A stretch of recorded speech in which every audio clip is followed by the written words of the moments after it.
Good morning, everyone.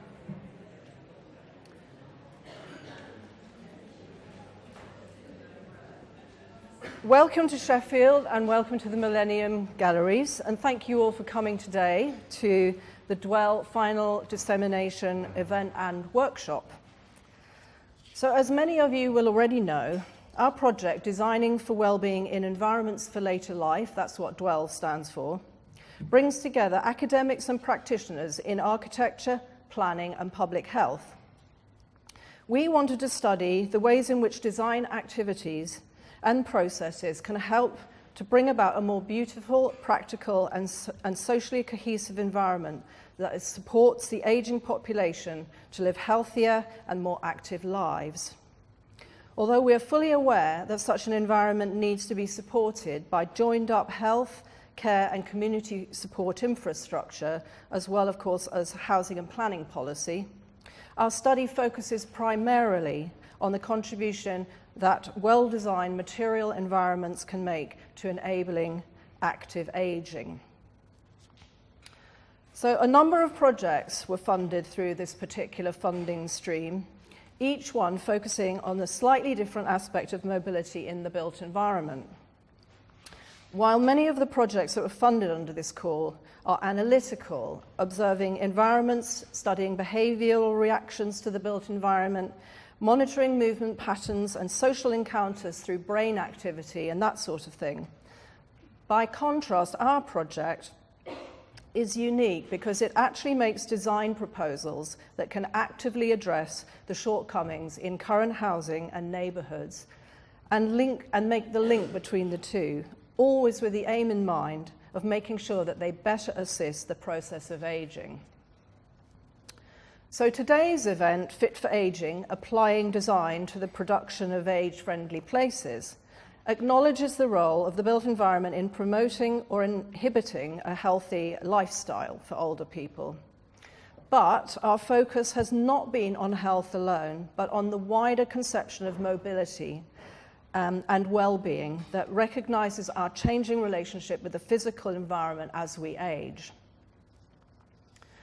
As a project about housing, it has been impossible to detach the issues of land value, planning policy, viability, and affordability from the equation. Although we have acknowledged these issues throughout the research and design process, we have tried to avoid becoming constrained by these. Rather, we've considered the interrelationships and forces that permit specific models of design work in one situation and not in another, how affordability and viability affect the size and location of housing, and how planning policy and practice can assist in creating the right environment for bringing forward age-friendly places. All these issues are refracted through the lens of design, be that of the public realm, the thresholds to the building, or the interior of the home itself. In other parts, we have offered a critique of existing policy and proposed an alternative future where age-friendly is a greater political priority.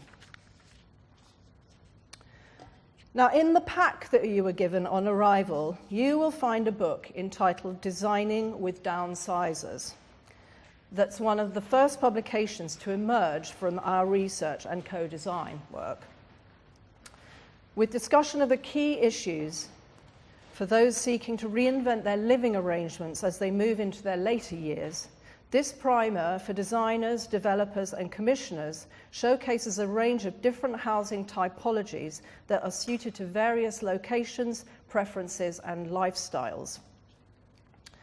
Located in Sheffield and studying the Sheffield condition, I would like to acknowledge here the contribution of our partner, Sheffield City Council, in enabling all of this work and giving us a privileged access to the information that they have and officer time.